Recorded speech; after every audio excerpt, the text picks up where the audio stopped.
বাংলা সেরা সাহিত্য চ্যানেলে সকলকে স্বাগত জানাই। নমস্কার, আমি মিতা।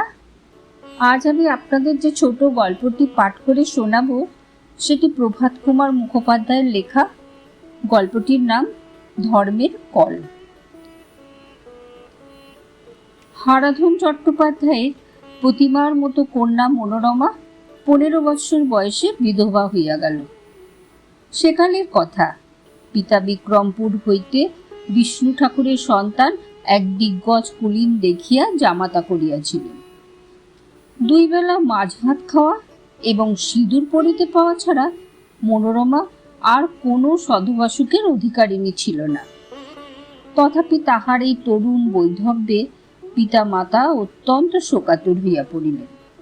মনোরমাও তাহাদের দেখা দেখি দিন কতক একটু কাঁদিল, মুক্তি ম্লান করিয়া রহিল, কিন্তু আসলে তাহার নিজের বুঝিবার সাধ্য ছিল না তার কিবা ছিল কিবা গেল। মেয়েটির বছর 15 বয়স যদিও, কিন্তু বুদ্ধি ও প্রকৃতির শিশুবৎ।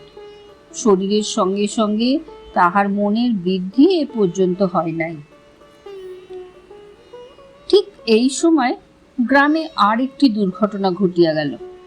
ব্রজহরি মুখোপাধ্যায়ের 17 বর্ষ বয়স্ক পুত্র হীরালাল পিতামাতাকে শোকে ভাসাইয়া চিতারোহণ করিল।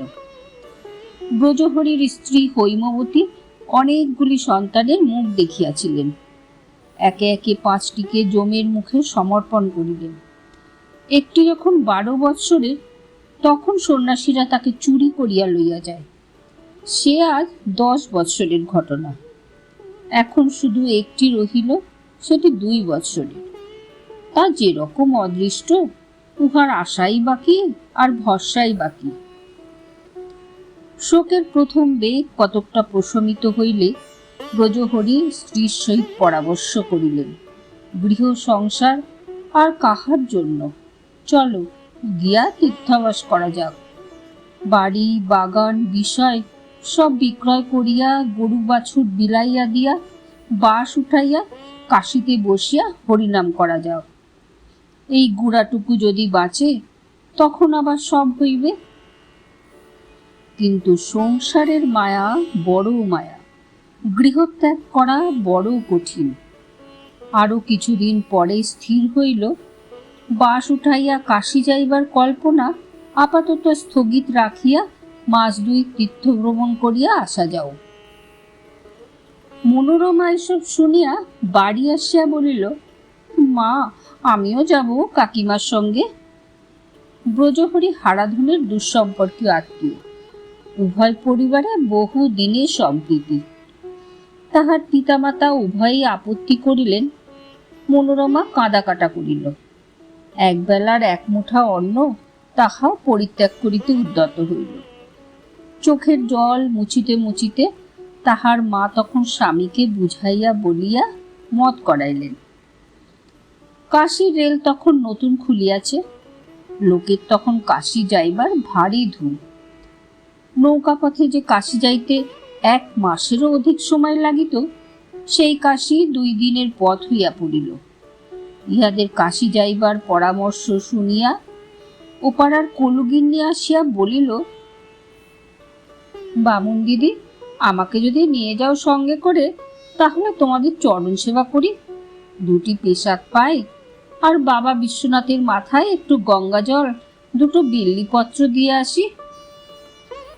কলুগিন্নির প্রার্থনা বিফল হইল না।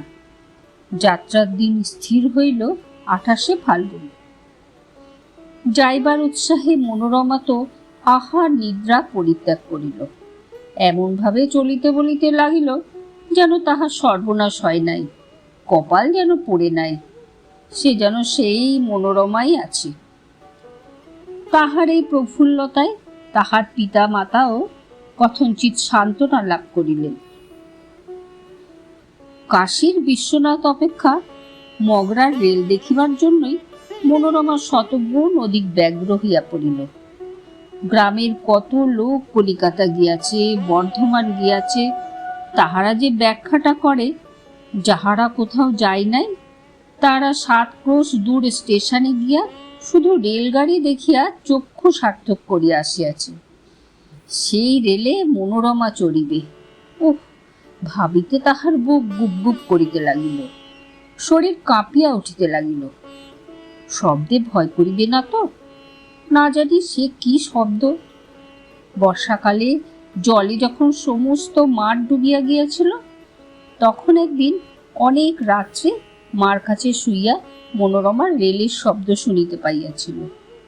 অতি ক্ষীণ, শুধু একটা অনেক অনেক দূরের গুম গুম শব্দ। আহ, 28শে ফাল্গুন কবে আসিবে গো? মনোরমার আরাধনায় 28শে ফাল্গুন আর না আসিয়া থাকিতে পারিল না।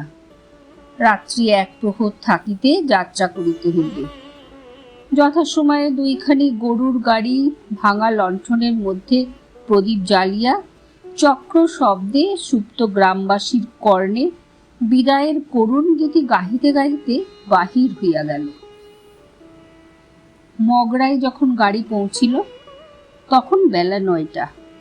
গাড়ি যখন বাজারে প্রবেশ করিতেছে, সেই সময় অদূরে একখানা ইঞ্জিন বংশধ্বনি করিতে করিতে ছুটিয়া আসিল। তাহা দেখিয়া মনোরমার যে আমোদ! কাকিমার গলা জড়াইয়া, ও গো কাকিমা, ওটা কি গো? 1টার সময় পশ্চিমের গাড়ি। দোকানে নামিয়া বিশ্রাম ও আহারাদি হইল। যথাসময়ে ট্রেন ছাড়িল। তখন সহসা সমস্ত উৎসাহ, সমস্ত আনন্দ মনোরমাকে ছাড়িয়া চলিয়া গেল। শব্দে দোলানিতে তাহার মাথা ঘুরিতে লাগিল। ভয়ে জানালার বাহিরে চাহিতেও পারিল না। শেষে হৈমবতীর কোলে মাথা দিয়া ঘুমাইয়া পড়িল।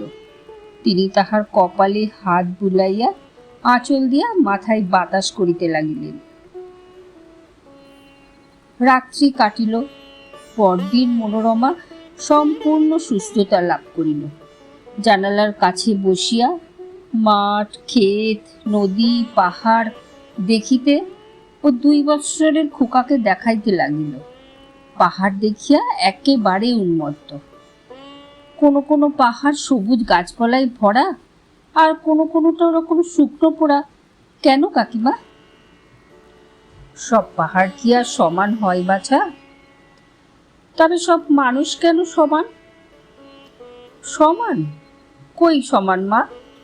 বলিয়া হৈমবতী মুখ ফিরাইয়া 1 বিন্দু জল চক্ষু হইতে আঁচলে লইলেন।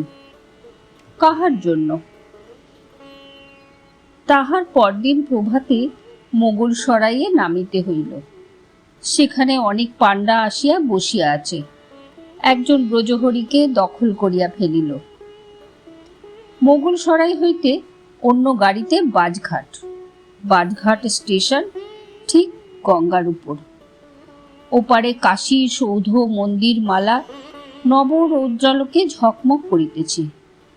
পূর্ণময়ী জাহ্নবী সফেন তরঙ্গ তুলিয়া বহিয়া চলিয়াছেন। তাহা দেখিয়া ট্রেন শুদ্ধ লোক জয় বাবা বিশ্বনাথজিকে জয় বলিয়া বারংবার উন্মত্তবৎ চিৎকার করিতে লাগিল। ইহারাও কাশীর পানে বদ্ধ দৃষ্টি হইয়া গলায় কাপড় দিয়া জোড়হাত করিয়া প্রণাম করিলেন। হৈমবতী বলিলেন, জয় বাবা বিশ্বনাথ, হে মা অন্নপূর্ণা, মনোবাঞ্ছা পূর্ণ করো। এত সাধু সন্ন্যাসী এখানে তোমার সেবা করছে, আমার বাছাকে যেন দেখতে পাই। দেবাদিদেব মহাদেব, বাবা বিশ্বনাথ, দোহাই বাবা, সাত দোহাই তোমার। বিশ্বনাথ বিশ্বের অল্প লোকেরই প্রার্থনায় কর্ণপাঠ করিয়া থাকে। হৈমবতী সেই অল্পের মধ্যে একজন পরিগণিত হইলেন। তিনি 10 বৎসরের হারানো পুত্রের দেখা পাইয়াছেন। সেদিন তাহারা কালভৈরবের বাড়ি পূজা দিতে যাইতেছিলেন। পথে সাধনানন্দ স্বামীর মঠ। পাণ্ডা বলিল, মাই, সাধনানন্দ স্বামীজিকে দেখবি না? ভারী মহাত্মা আছে। সকলে সাধনানন্দ স্বামীকে দর্শন করিলেন। স্বামী তখন অধ্যাপনায় নিযুক্ত। কয়েকজন গৈরিক বালাধারী নবীন সন্ন্যাসী বসিয়া তাহা শ্রবণ ও তৎসম্বন্ধে প্রশ্নাদি করিতেছেন। শিষ্যমণ্ডলীর মধ্যে হৈমবতী তাহা শশীভূষণকে চিনিতে পারিলেন। আশ্চর্য পরিবর্তন! যে ছিল দ্বাদশ বর্ষীয় বালক, সে এখন পূর্ণাবয় দীর্ঘায়তন নবীন যুবা পুরুষ হইয়াছে। তপশ্চর্যের ফলেই হোক আর যে কারণেই হোক, তাহার বর্ণ তপ্ত কাঞ্চনের মতো প্রভা সম্পন্ন। মস্তকের তাম্র জটাভাব ললাটের ঊর্ধ্ব প্রান্তে বিচিত্র চিত্র রচনা করিয়াছে। তাহাকে পাইয়া তাহার পিতামাতা যে আকাশের চাঁদ হাতে পাইলে তাহা বলাই বাহুল্য। কিন্তু সে কিছুতেই সন্ন্যাস পরিত্যাগ করিতে চাহিল না, এমনকি মঠ ছাড়িয়া পিতামাতার সহিত কেদারঘাটের বাসায়ও থাকিতে সম্মত হইল না। তবে প্রত্যহ আসিয়া সারাদিন ইহাদের সঙ্গে যাপন করিত। সপ্তাহকাল এইভাবে কাটিলে একটু গোলযোগ ঘটিল। যতদিন হইতে উপন্যাস লেখা সৃষ্টি হইয়াছে, কোনো কোনো পণ্ডিতের মতে আরও পূর্ব হইতেই, অর্থাৎ যতদিন হইতে পৃথিবীর নরনারী সম্পন্ন এবং নরনারীর হৃদয় সম্পন্ন হইয়াছে, ততদিন হইতেই এই গোলযোগ ঘটিয়া আসিতেছে। অন্যের ও প্রথম প্রথম নিজেরও অগোচরে এই সন্ন্যাসীবর মনোরমার প্রতি একটু বেশি রকম চাহিতে লাগিল। সে দেখে আর দেখে। মনোরমার বুকের মধ্যেও কেমন একটা নূতন ভাবে তরঙ্গ খেলিতে থাকে, কেমন একটা অস্বস্তি, একটা সুখ। একদিন এই চোখের ও বুকের ভাষা মুখের ভাষায় পরিণত হইবার উপক্রম হইল। খোকা ঘুমাইতেছে, গৃহে আর কেহ নাই। শুনিল তাহার পিতামাতা গঙ্গা স্নান করিতে গিয়াছেন, কলুগিন্নি বাজারে গিয়াছে। জিজ্ঞাসা করিল, তুমি আজ গঙ্গা স্নানে যাওনি? আমার একটু অসুখ করেছে। শশী ব্যস্ত হইয়া বলিল, অসুখ করেছে? হাত দেখি। মনোরমা হাত বাড়াইয়া দিল, হাসিয়া বলিল, তুমি বদ্যি নাকি? উত্তর না করিয়া শশীভূষণ নাড়ি পরীক্ষা করিতে লাগিল। তাহার পর কপালে হাত দিয়া বলিল, ইস, খুব গরম যে। মনোরমা হাসিয়া বলিল, খুব বদ্যি হয়েছ? আমার মোটেই জ্বর হয়নি। হয়নি তো কি, তোমার কপাল ভারী গরম। ও বোধহয় আগুনের তাতে বসে থেকে। আচ্ছা, আগুনের কাছ থেকে সরে এসো দেখি, ভালো করে হাত দেখি। বলিয়া শশীভূষণ মনোরমার হাতটি ধরিয়া তাহাকে সরাইয়া তাহার সুন্দর কোমল হাত নিজের একটি হাতে সতৃষ্টভাবে আলিঙ্গন করিয়া ধরিল। অন্য হাতের অঙ্গুলি দিয়া নাড়ি পরীক্ষা করিতে লাগিল। মনোরমার মনে কিরকম একটা ভয় হইতেছিল, একটা যেন না না শব্দ উঠিতেছিল। তাহার পা স্পষ্টই কাঁপিতেছিল, আর বোধহয় শরীরও। শশী বলিল, মনো? এই প্রথম মনো বলিল। পূর্বে বরাবর মনোরমা বলিয়াছে। মনোরমা বলিল, কি? ভারী আশ্চর্য। চুপি চুপি কি বলিবার এমন কি প্রয়োজন ছিল? বোধহয় হৃদয়যন্ত্রের অভ্যন্তরে রক্তটা একটু বিশেষভাবে সঞ্চালিত হইতে থাকিবে, কথার স্বরটা ভারী নামিয়া যায়। কিছুক্ষণ কাটিল, আর কোনো কথা হইল না। শেষে বাহিরে কলুগিন্নির স্বর শোনা গেল, ওমা, এরা যে এখনো ফেরে না গো। ঠাকুর দিকে ফিরবে নাকি? আমি তবে যাব কার সঙ্গে?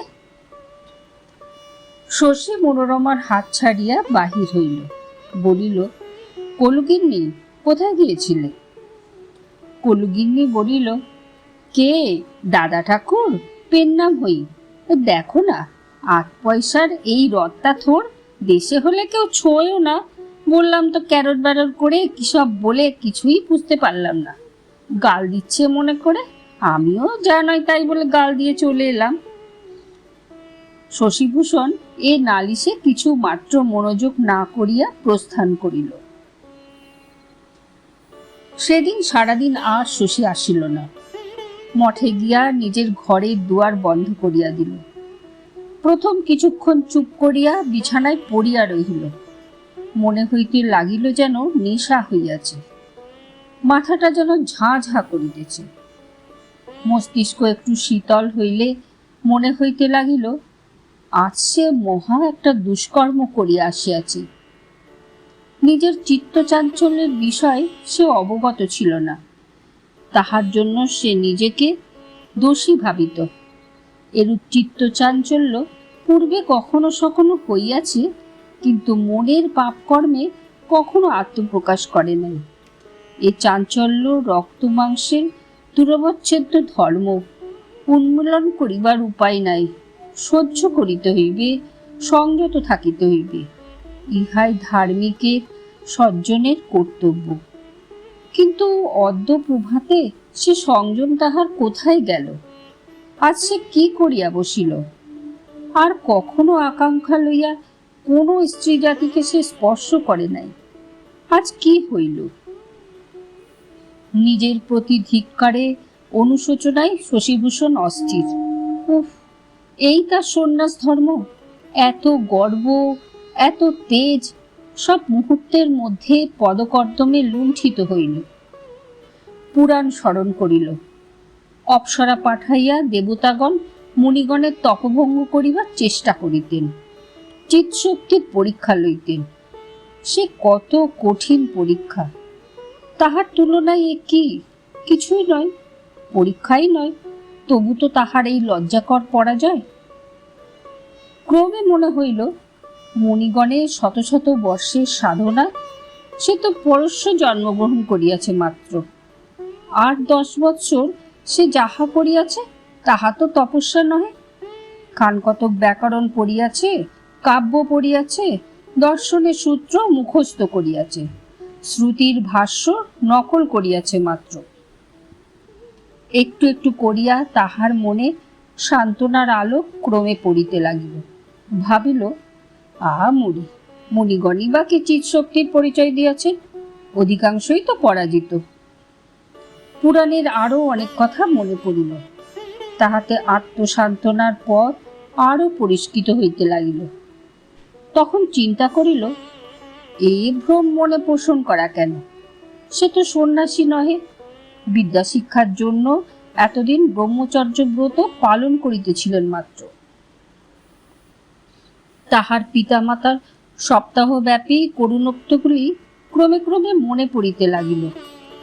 আমার আর কেউ নেই বাবা, বাড়ি চল, আমার ঘর অন্ধকার, আমার চোখের মণি তুমি, বিয়ে করো, বিয়ে করে সংসারী হও। ধরো যদি সে বিবাহই করে, যদি সে সংসারী হয়, তাহা হইলে কি হয়? কি ভয়ানক! তাহা কখনো হয়? গুরু সাধনানন্দ বলিবেন কি? সহোদ্দায়ী বৃন্দ বালগোপাল, করুণানন্দ, মাধব, সীতাপতি বলিবে কি? তখন ভাবিল, কি আশ্চর্য! কে কি বলিবে না বলিবে তাহাই ভাবিয়া আমি নিজের কর্তব্য স্থির করিব? কি বলিবে? যাহা ইচ্ছা বলুক, যত পারে হাসুক, যত ছিলাম খুশি কাজা ভস্য করুক, আমার তাতে কি আসিয়া যাইবে? নিজের ভবিষ্যৎ জীবন কল্পনা করিতে চেষ্টা করিল। এই চুল নাই, গৈরিক বসন নাই, দেশে গিয়াছে, বিবাহ করিয়াছে, ঘরে বধূ। দেখি কেমন বধূ? মনোরমা? ছি, মনোরমা নহে, আর কেহ। কিন্তু মন মানিল না। বালকের হাত হইতে একটি খেলনা কাড়িয়া লইয়া সেটি লুকাইয়া অন্য কত শত শত খেলনা তাহার হাতে দিলেও সে যেমন আছড়িয়া ফেলে, শশীভূষণের প্রণয় শিশুও সেই রূপ মনোরমা ভিন্ন অন্য কোনো দেবনারী বা কিন্নরীকে বধূত্বে গ্রহণ করিতে চাহিল না। তখন হঠাৎ 1 বৎসরের পুরাতন একটি ঘটনার কথা মনে হইল। 1 বৎসর পূর্বে বিদ্যাসাগর মহাশয়ের এক শিষ্য বিধবা বিবাহের শাস্ত্রীয়তা বিচার করিতে কাশী আসিয়াছিলেন। কাশীর পণ্ডিত সমাজে সে কি উত্তেজনা তখন জ্বলিয়া উঠিয়াছিল! লোকে সে পণ্ডিতকে কত না বিদ্রুপ করিয়াছিল, কত না কঠিন কথা বলিয়াছিল। একজন প্রস্তাব করিয়াছিল, ইহার টিকি কাটিয়া আঠা দিয়া পশ্চাৎ ভাগে জুড়িয়া লেজ বানাইয়া দাও। সেই পণ্ডিতের যুক্তি তর্ক শশী মনে মনে আলোচনা করিতে লাগিল। জানালা খুলিয়া ঘরে আলো আনিয়া নিজের পুঁথিপত্র পড়িল। মনু, যাজ্ঞবল্ক্য, পরাশর, রঘুনন্দন পাতা উল্টাইয়া বিসংবাদের শ্লোকগুলি পড়িতে লাগিল। তাহার টিকা ভাষ্য পড়িল। স্বার্থের নতুন আলোকে সকল শ্লোকের অনুকূল অর্থই উপলব্ধি করিল। বিধবা বিবাহের আইন লইয়া বঙ্গদেশে কি প্রকার আন্দোলন হইয়াছিল সে জানিত না। সে ছিল কাশীতে। কাশীর পাণ্ডাগণ বিরোধ উত্থাপন করিলেন বটে, কিন্তু দুই একজন মতও দিয়াছিলেন। বঙ্গদেশের উদ্যোগে আইন পাশ হইল বলিয়া কাশীর পণ্ডিতগণ তাবৎ বাঙালিকে খ্রিস্টান বলিয়া নিন্দা করিয়াছিলেন। সুতরাং শশীভূষণ সিদ্ধান্ত করিল, বাঙালির চক্ষে এটি আর নিন্দনীয় নহে। সন্ধ্যার পূর্বে স্থির করিল, মনোরমাকে যথাশাস্ত্র বিবাহ করিবে। এই সকল শাস্ত্র দেখাইয়া, যুক্তি দেখাইয়া উভয়ের পিতামাতাকেই সমতে আনয়ন করিবে। হাই বালক! যখন বাহির হইল তখন বিশ্বেশ্বরের আরতির ঘণ্টা বাজিতেছে। দলে দলে লোক মন্দিরাভিমুখে ছুটিয়াছে। কি সুন্দর সুগম্ভীর দৃশ্য! সহস্র কঠোচ্চারিত মন্ত্রময় বন্দনা গান। আরতির পর শশীভূষণ কেদারঘাটের বাসায় আসিল। দেখিল বাড়িতে মনোরমা ছাড়া আর কেহ নাই। শশীকে দেখিয়া মনোরমা আহ্লাদে চঞ্চল হইয়া উঠিল। মনো, সবাই কোথা? তারা সব আরতি দেখতে গেছেন, এখনো ফেরেননি তো। আমিও আরতি দেখতে গিয়েছিলাম, ভিড়ে বোধহয় তাদের দেখতে পাইনি। তারা অন্নপূর্ণার আরতি দেখে ফিরবেন হয়তো। কেমন আছো মনো? ভালো আছি। সারাদিন আসনি কেন? এই যে এবার এলাম, এখন আর শিগগির যাচ্ছি নে, তা জানো। সত্যি? মঠে যাবে না? না, মঠ ছেড়ে দিয়েছি। এবার সংসারী হব, বিয়ে করব মনো। সত্যি? কাকিমা তাহলে কত খুশি হবেন। কত ঠাকুর দেবতাকে মানত করেছেন বলিয়া মনোরমা ঘামিতে লাগিল। দুইজনে অনেক কথা হইল। যে কথা চোখে চোখে অনেকবার হইয়া গিয়াছিল সেই কথা মুখে মুখেও হইল। শশী বলিল, বিধবার বিবাহ এখন শাস্ত্রসঙ্গত হইয়াছে। সে উভয়ের পিতামাতাকে বুঝাইয়া তাহাকে বিবাহ করিবে। মুড়ো বালিকা সংসারের কিছুই জানিত না। এই কথা ধ্রুব সত্য বলিয়াই বিশ্বাস করিল। বিধবার বিবাহ হইবে এমন একটা কানাঘুষা সেও শুনিয়াছিল কিনা। শশীভূষণকে মনে মনে স্বামী বলিয়াই গ্রহণ করিল। শশী বলিল, আজ রাত্রেই তবে মাকে বলি। মনোরমা বলিল, না, দেশে গিয়ে বলো। শশী মনোরমার হাতটি ধরিয়া বলিল, কেন মনো? তাহলে আমার ভারী লজ্জা করবে, আমি আর তোমার সঙ্গে কথা কইতে পারবো না। এ বাড়িতে যতদিন আছে ততদিন বলো না, তোমার দুটি পায়ে পড়ি। শশী বলিল, তবে দেশে গিয়েই বলবো। পিতামাতা ফিরিলেন। শশীর মা যখন শুনিলেন শশী আর মঠে যাইবে না, বাড়িতেই থাকিবে, তিনি হাতে স্বর্গ পাইলেন। মনের সুখে বেশি করিয়া ঠাকুর দেখিয়া বেড়াইতে লাগিলেন। এই দুটি যুবক যুবতীও বেশি করিয়া পরস্পরের নিরালা সঙ্গলাভ করিতে লাগিল। শশীর পিতামাতা বড় অদূরদর্শী। অবশ্য শশী বা মনোরমা যে পরস্পরকে বিবাহ করিবার কথা ভাবিতেও পারে, এ তাহাদের মস্তিষ্কে প্রবেশ করে নাই। তথাপি এ দুইজনের প্রতি তাহাদের একটা কর্তব্য ছিল। ইহাদের নিভৃত সাক্ষাতের অবসর দেয়া অবশ্যই তাহাদের উচিত ছিল না।